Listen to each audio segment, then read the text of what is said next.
السلام عليكم ورحمة الله وبركاته. ازيكم عاملين ايه؟ زي ما عودتكم دايما لما بلاقي اي تصوير او حاجة غريبة او حاجة جميلة بحب افرجكم معايا زي ما انا شفتها النهاردة. شفت منظر يعني عايزة اقول لكم غريب وساحر للسماء عندنا في اسكندرية مع البحر.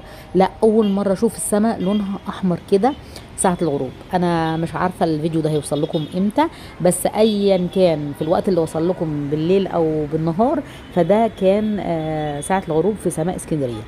عايزه اقول لكم المنظر كان ساحر. انا هحاول اقرب الكاميرا شويه او يعني ايه، هقرب لكم شويه عشان تشوفوا المنظر بتاع السماء. بجد جميل جدا، وانتظروني يعني طول الفيديو هتلاقوني بقرب اكتر وبوريكم منظر السماء مع البحر. لا، حاجه خياليه بجد والله. انا مش عارفه المنظر وصل لكم ازاي، بس هو كان جميل جدا وانا واقفه بتفرج عليه.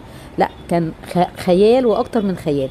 لون السماء ساعه الغروب، الناحيه اللي فيها الشمس، لا فعلا لونه احمر خالص محمر. والسماء التانية كلها عادي، بس هي ناحية البحر دي هي اللي لونها يعني كان غريب او كان جميل او كان ساحر. عايزه اقول لكم اللي لسه ما اشتركش في القناه يا ريت يشترك في القناه عشان هتتابعوا معايا تصوير حي الاسكندريه وشوارعها وشط اسكندريه. لا، انا دايما بجيب لكم فيديوهات جميله. مش بحكم عليها ان هي جميله، لكن انا بحس ان انا المناظر اللي انا بصورها تملي بتكون حلوه، انا بحبها فبحب اشارككم المنظر ده.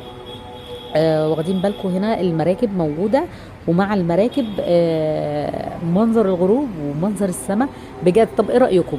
بصوا المنظر عامل ازاي. يعني اول مرة اشوف السماء لونها احمر بالطريقة دي، وايه عند البحر وساعة الغروب بس. لكن لو بصينا فوق في السماء كان ساعتها اللون عادي ساعة الغروب.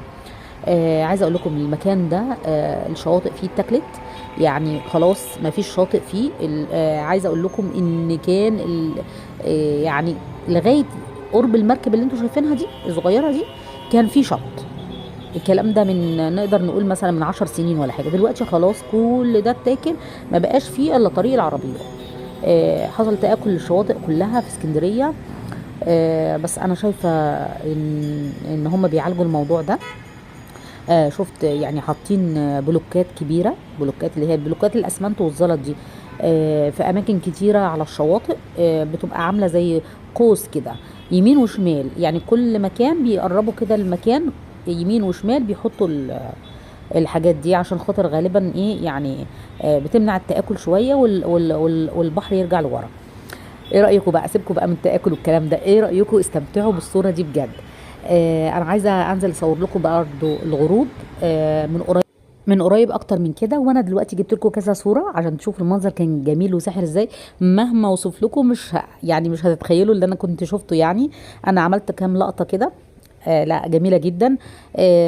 استنوني في فيديو تاني عشان هجيب لكم لقطات من اسكندرية هتحبوها بجد. يعني انا مش عشان اسكندرانية بقول لكم الكلام ده، لا بجد كل اللقطات والتصوير اللي بيكون في اسكندرية بيكون جميل، واسكندرية طول عمرها ساحرة.